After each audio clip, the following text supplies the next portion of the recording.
ओम ब्रह्म परम ब्रह्म कूल मालिक राधास्वामी दयालंक चरण रे मोर कोटि कोटि प्रणाम।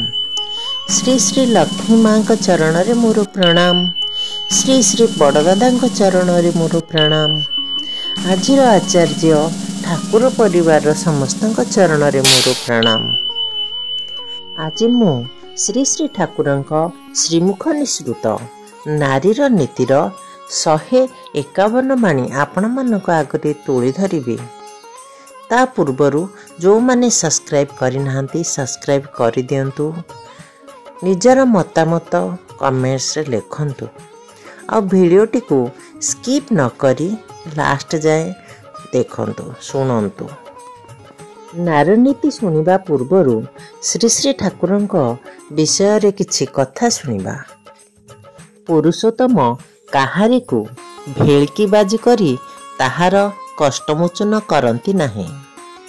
मनीष तैयारी अनुष्ठान रे तांकर बाणी कर हुओ पाओ ही स्वर्गीय विधान।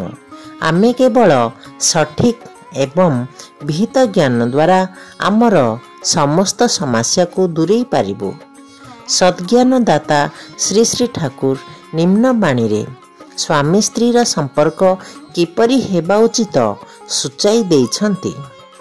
जेउ स्त्री स्वामीर अनुवर्तिनी नुहे संदिग्धा स्वेच्छासेवीचारिणी स्वर्गरे भी तार नरक परिवेष्टिनी अकाट्य।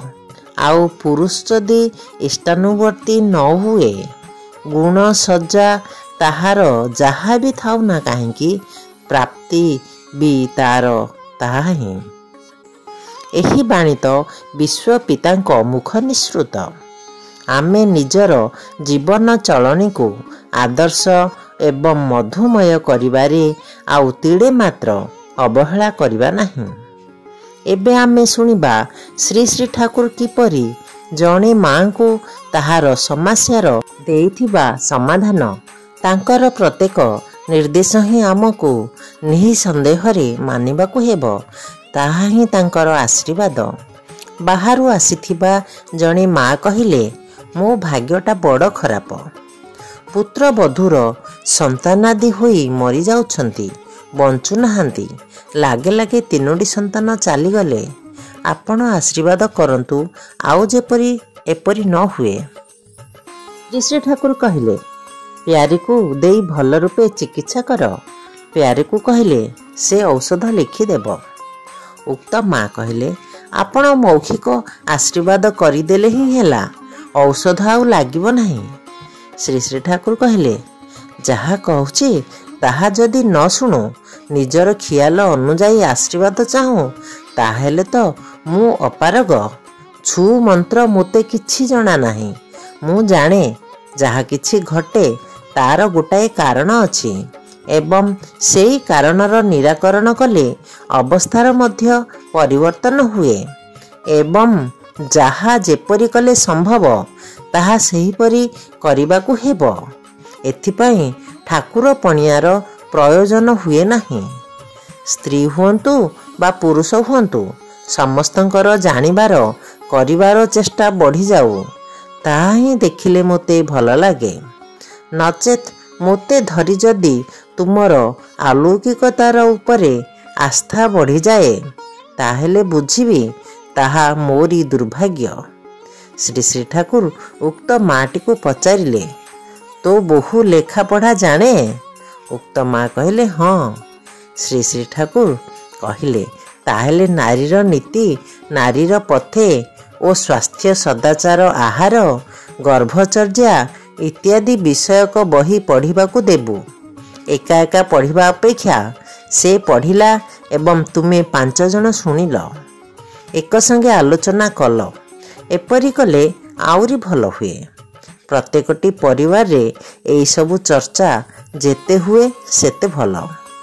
जीवन यात्रा पाई साधारण भावे जहा जहा दरकार सबु विषय रे पढ़ाशुना आलोचना चर्चा हुए ताहा ही भल। आउ एगुड़िक खाली जानी रखिले हेबो नहीं करिबा पाई जानिबाकू हेबो एवं न करिले जानिबा मध्य हेबो नहीं।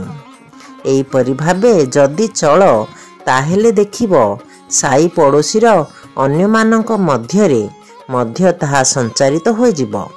ସେମାନେ ମଧ୍ୟ ଉପକୃତ ହେବେ। ସମସ୍ତେ ଯେ ଦୀକ୍ଷା ନେବେ ଏବଂ ସମସ୍ତଙ୍କୁ ଯେ ଏଇଠାରେ ଦୀକ୍ଷା ଦେବାକୁ ହିଁ ହେବ ଏପରି କୌଣସି କଥା ନାହିଁ। କିନ୍ତୁ ତୁମମାନଙ୍କ ଦୃଷ୍ଟାନ୍ତ ଦ୍ୱାରା ଲୋକଙ୍କର ବଞ୍ଚିବାର ପଥ ଯଦି ନିରାପଦ ଓ ପ୍ରଶସ୍ତ ନ ହେଲା ତାହେଲେ ତୁମେ ସବୁ ଆଉ କଲ କ'ଣ? ଆଲୋଚନା ପ୍ରସଙ୍ଗ ତୃତୀୟ ଖଣ୍ଡ। ଜୟଗୁରୁ, ଶୁଣିଲେ ତ ବହୁତ ସୁନ୍ଦର କଥା।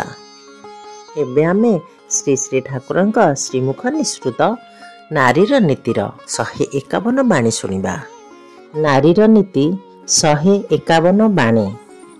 ନାରୀ ହିଁ ଶିକ୍ଷାର ଭିତ୍ତି। ଭୁଲିବନି, ମଣିଷର ସାଧାରଣତଃ ପୁଅ ଝିଅମାନେ ସେମାନଙ୍କର ଶିକ୍ଷା ମା'ର ବୋଧ, ବାକ୍ୟ, ଚଳନ, ଚରିତ୍ର ଓ ଦକ୍ଷତାରୁ ହିଁ ପାଇଥାନ୍ତି। ତୁମମାନଙ୍କର ଏହିଗୁଡ଼ିକ ଯେତେ ହିଁ ପୁଷ୍ଟ ଓ ପଟୁ ହେବ, ମଣିଷର ଅନ୍ତତଃ ପୁଅ ଝିଅମାନଙ୍କର ଶିକ୍ଷାର ଭିତ୍ତି ସେତେ ହିଁ ଦୃଢ଼ ହେବ। ହିସାବ କରି ଚାଲ, ପଶ୍ଚାତାପରେ ପସ୍ତାଇବାକୁ ହେବ ନାହିଁ। ବାଣୀ ସଂଖ୍ୟା 151। ପୁଣି ଥରେ, ନାରୀ ହିଁ ଶିକ୍ଷାର ଭିତ୍ତି।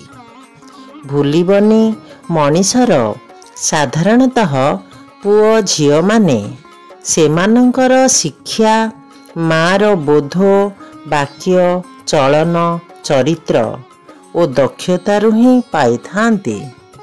ତୁମମାନଙ୍କର ଏହିଗୁଡ଼ିକ ଯେତେ ହିଁ ପୁଷ୍ଟ ଓ ପଟୁ ହେବ, ମଣିଷର ଅନ୍ତତଃ ପୁଅ ଝିଅମାନଙ୍କର ଶିକ୍ଷାର ଭିତ୍ତି ସେତେ ହିଁ ଦୃଢ଼ ହେବ। ହିସାବ କରି ଚାଲ, ପଶ୍ଚାତାପରେ ପସ୍ତାଇବାକୁ ହେବ ନାହିଁ। ବାଣୀ ସଂଖ୍ୟା 151। ଜୟଗୁରୁ। ଆମେ ଏହାର ପର ଭିଡ଼ିଓରେ 152 ବାଣୀ ଶୁଣିବା।